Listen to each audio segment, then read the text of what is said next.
Hey, welcome into Mornings on Main Street, Southern Middle Tennessee, the show that highlights Giles, Lawrence, and Maury counties from the pages of your local newspapers. I am Scott Stewart. I am the publisher of the Lawrence County Advocate, the Pulaski Citizen, and Main Street Maury, your local newspapers. Now, make sure you don't miss a week of your local newspaper by getting a subscription. That'll get your local newspaper sent to your house every single day in your mailbox.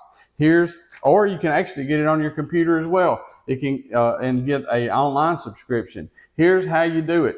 Visit PulaskiCitizen.com, MainStreetMurray.com, LawrenceCountyAdvocate.net, or call 931-363-3544, 931-762-1726, or 615-452-4940. Any of those websites, any of those phone numbers will get you any of your local newspapers. Just call or log on and get in there and get your either online or traditional subscription today. Now let's get our wrap started this week with Lawrence County Advocate.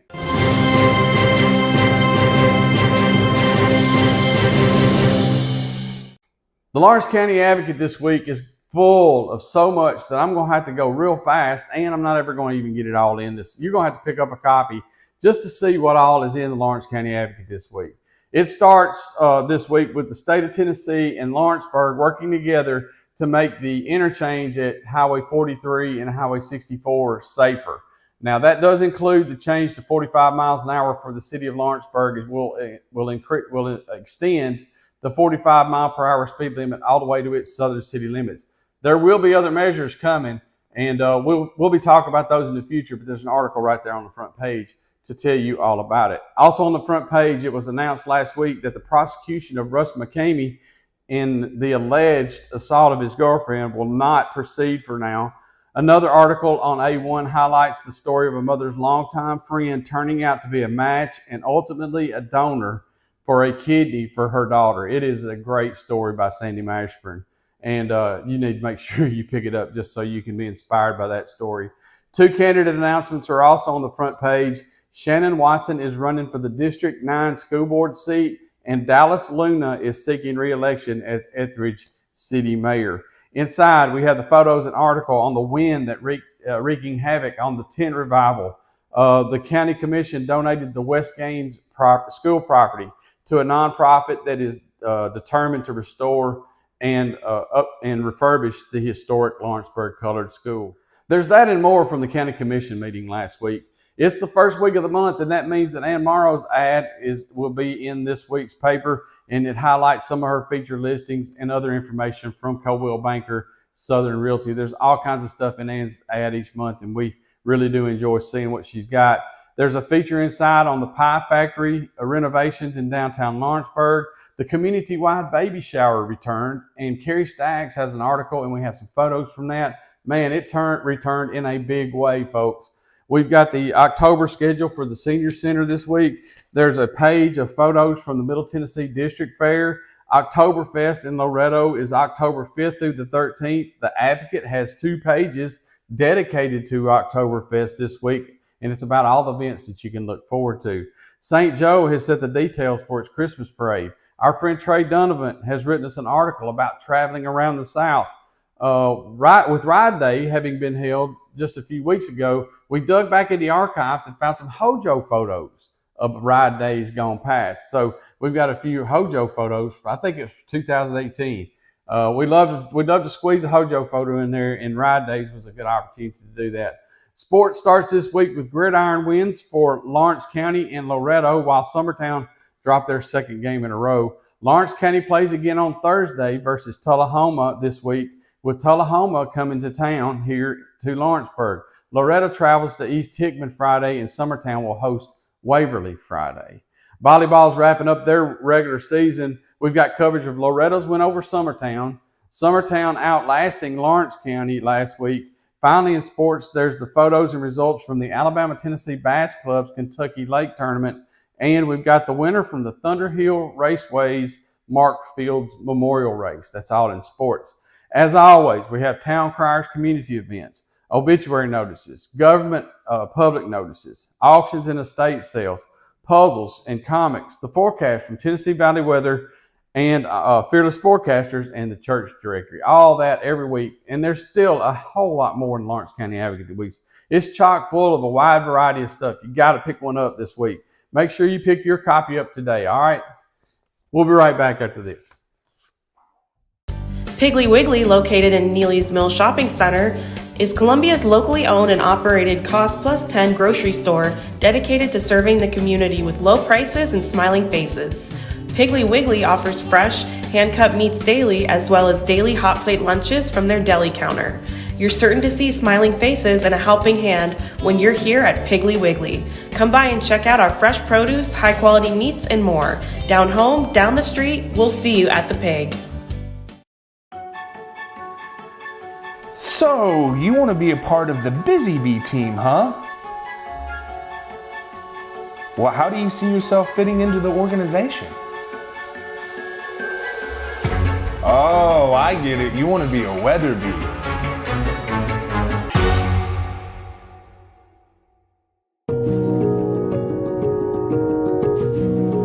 Having a good, confident smile and being able to portray that positivity to others is really helpful. A professional family atmosphere is what we get every time we come here. Our hygienists do a better job at kind of assessing mouths and coming up with plans than most dentists do. They're very kind and they're very aware of other people. I think if there's things that I would want you to leave here with, I want you to feel like you were heard, that we listened to you, and I want you to feel like that your concerns were addressed.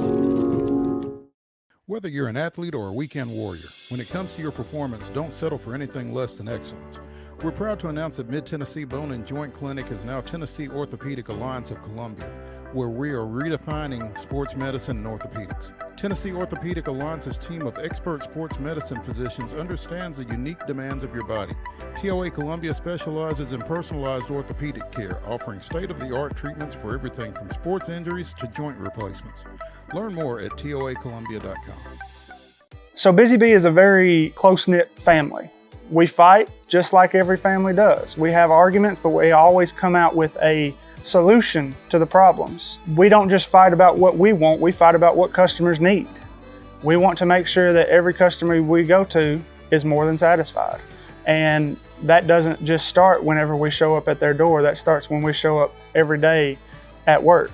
We want to make sure that we are serving our customers to the best of our ability. The Pulaski Citizen Wrap this week starts with our Citizen Spotlight, and that is Susan Harble Lowry. And you can see a photo of Susan right there on the top and center of the front page. And we got an article about her inside this week's edition. On the front page this week, we've got an announcement of plans to have a skating rink, an ice skating rink, by the way. Let's make sure we get that squared away on the Pulaski Square around Christmas. It's going to start December 5th. We've got all the details on the front page there. You'll have to pick up your copy of the Pulaski Citizen to find out more about that. Giles County and Pulaski emergency responders will be conducting a hazardous waste event exercise coming up Monday, October the 7th. So be ready for that. All right, it seems like we've been talking about Miss Vivian Sims quite a bit over the last few weeks, and hey, she deserves it. So why not? Right? The city of Pulaski honored Miss Sims last week by naming the street that leads to Southside Elementary School in her honor. Also inside this week, the Pulaski Citizen is running the feature article that has already run in the Lawrence County Advocate and already run in the Main Street Maury, and it's about how Miss Sims and her efforts to honor the U.S. colored troops that were stationed here in Giles County back during the Civil War. You'll find the street naming on page A1 and the feature article inside this week's edition. Don't miss out on that. Finally, on the front page are the details of this week's Campbellsville Heritage Festival coming up Saturday. That's this weekend. Inside, we follow up on last week's report of the county commission with a list of committees and the officers of those committees. Also inside this week is an article on the Pulaski City Council approving the addition of flock safety devices for use by the Pulaski Police Department here in town. Also, the Boys and Girls Club of Pulaski is participating in a food program. Margaret Campbell shares her Croctober celebration recipes. Joey is the GCHA Pet of the Week, and the Pulaski Rotary Club donated some money to the Giles County Honor Guard. All that in this week's edition. As always, we've got local obituary notices as well, backward glances, property transfers, court docket, community briefs, fun and games, church directory, and weather from Tennessee Valley Weather. There's just a whole lot more to read in the Pulaski Citizen as well, and that includes Wade Neely with this week's sports. Take it away, Wade. Hey folks, Wade Neely here, sports editor at the Pulaski Citizen. Time now for a look at what's in print and what's online in the October 2nd edition of the PC Sports page. Richland, wow, the Raiders are on fire and the Raiders cannot be contained. Even though Mother Nature dumped buckets on the field up at Wayne Hobbs Memorial Stadium, it did not slow the Richland offense down as RHS wins 26-6 on homecoming night to defeat Huntland. And the Raiders now have rattled off 5 straight wins. They remain the lone unbeaten team in Region 5A.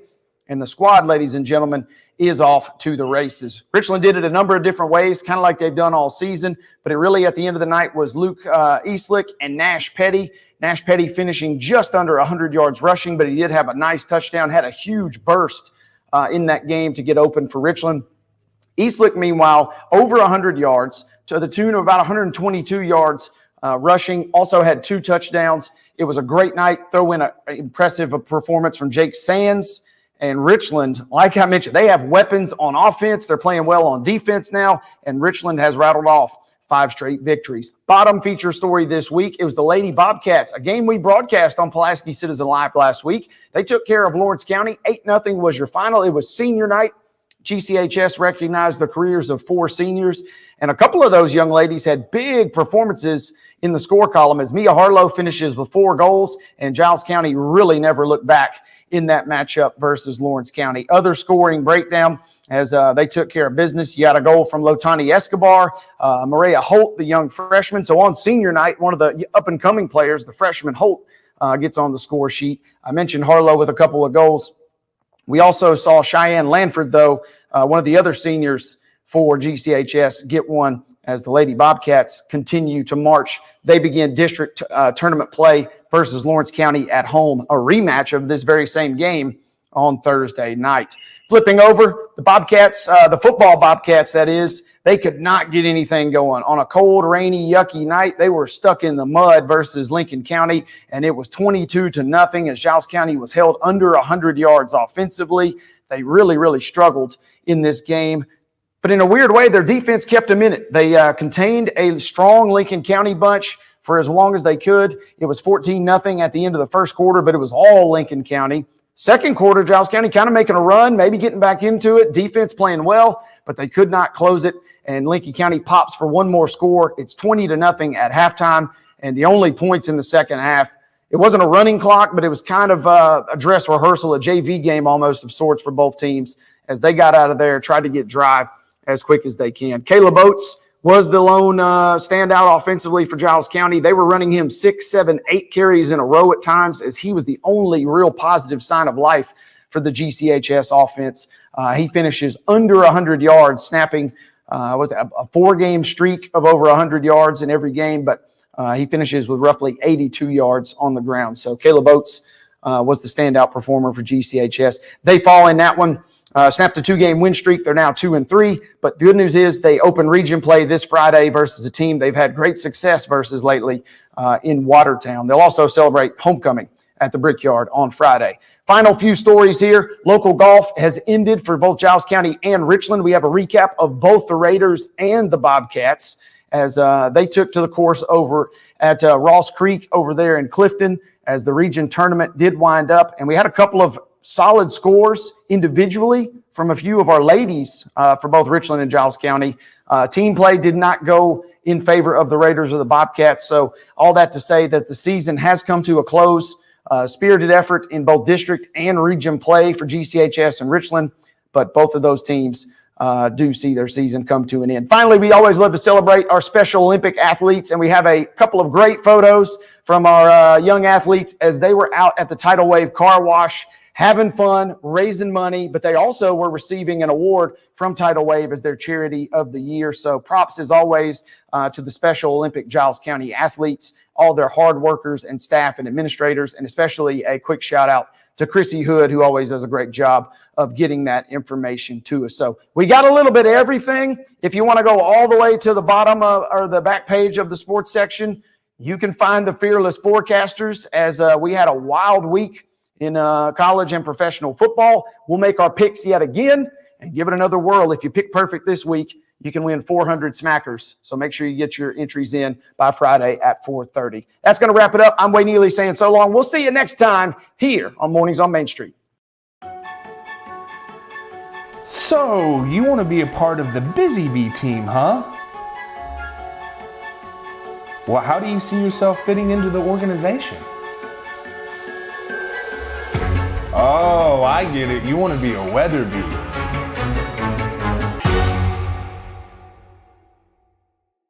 Piggly Wiggly, located in Neely's Mill Shopping Center, is Columbia's locally owned and operated Cost Plus 10 grocery store dedicated to serving the community with low prices and smiling faces. Piggly Wiggly offers fresh, hand-cut meats daily as well as daily hot plate lunches from their deli counter. You're certain to see smiling faces and a helping hand when you're here at Piggly Wiggly. Come by and check out our fresh produce, high-quality meats, and more. Down home, down the street, we'll see you at the Pig.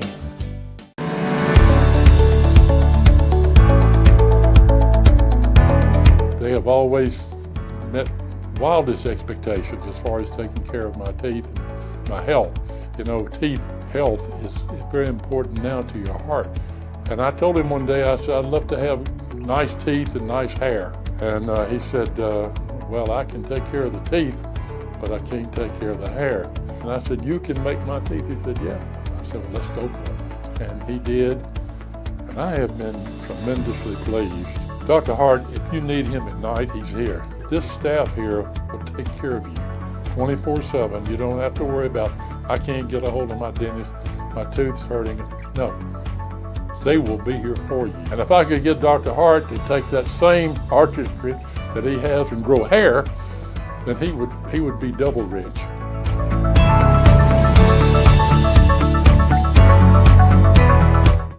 So Busy Bee is a very close-knit family.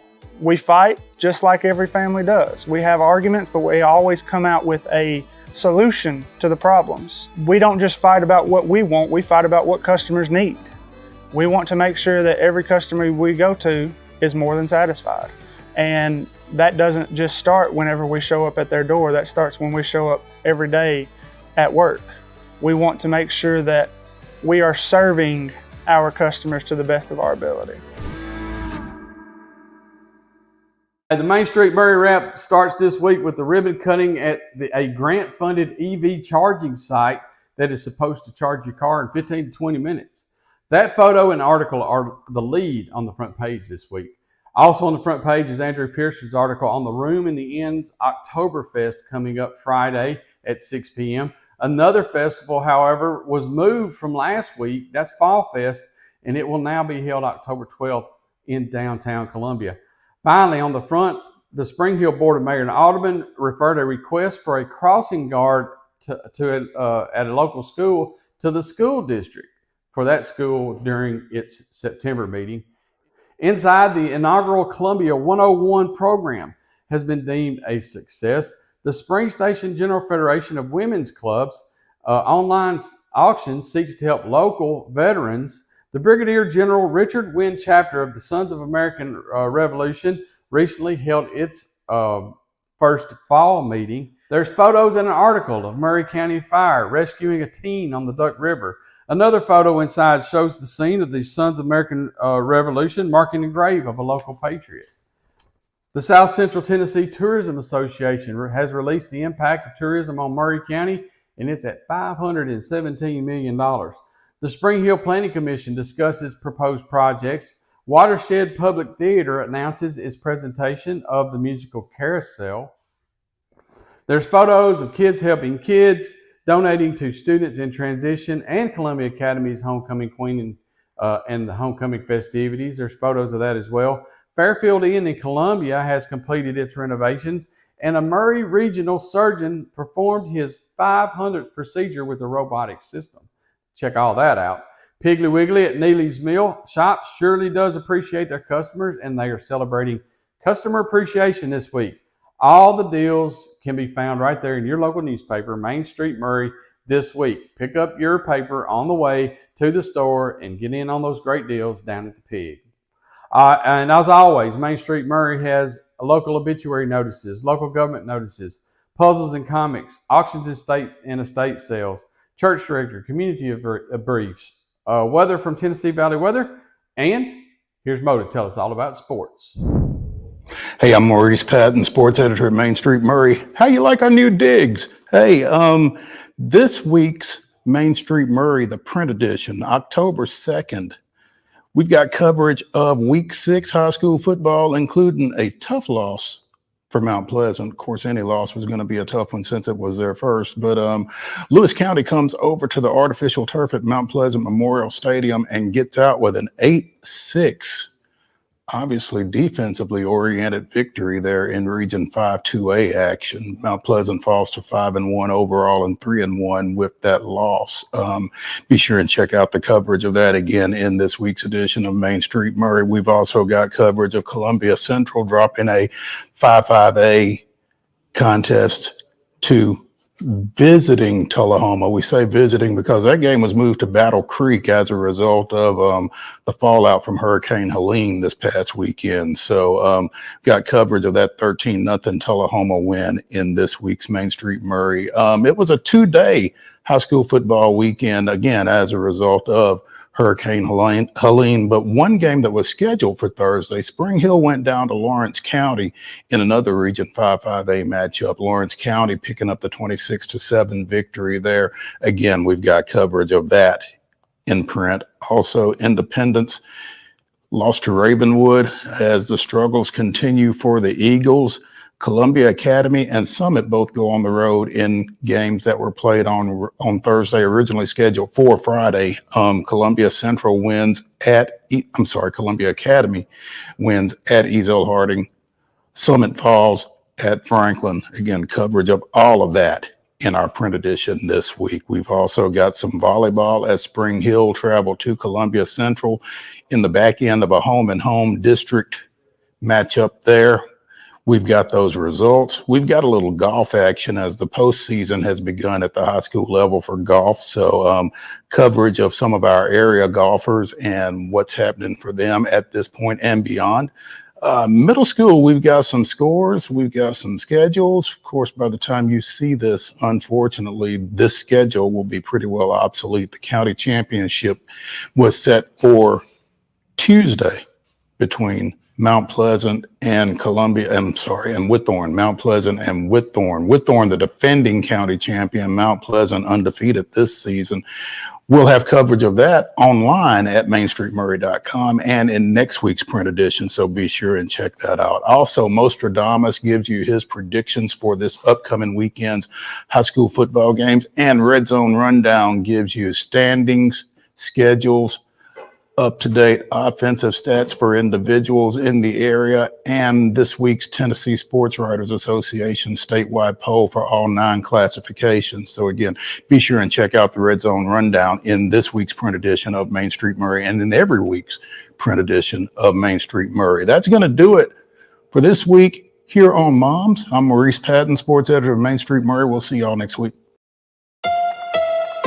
From the Tennessee Valley Weather Channel, this is your weather on Main Street.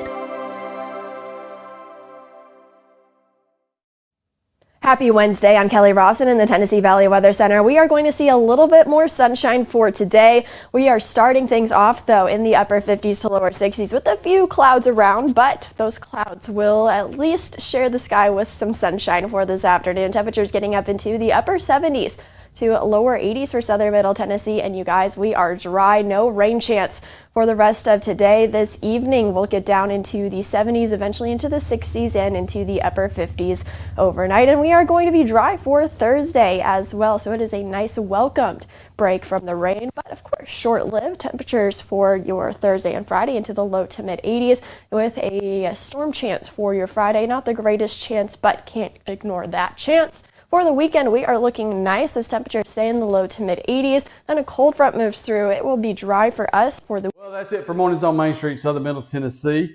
Make sure you get a copy of your local newspaper, online or traditional, so that you don't miss a minute of what's going on in your local community. You can do that by subscribing to any of our local newspapers, and you can do that by going to mainstreetmediatn.com. You can sign up for any of our newspapers right there at mainstreetmediatn.com. And again, thank you for trusting us as your local source for news, events, sports, whatever it is you're interested in. We hope that we're covering your community the way you need it to. And if you're not, give me a call, 931-638-7592. Shoot me an email at sstewart@mainstreetmediatn.com. And we'll try to get anything in to your local newspaper that you would like to see. Until then, good Lord willing, we'll be right back here next week on Mornings on Main Street, Southern Middle Tennessee.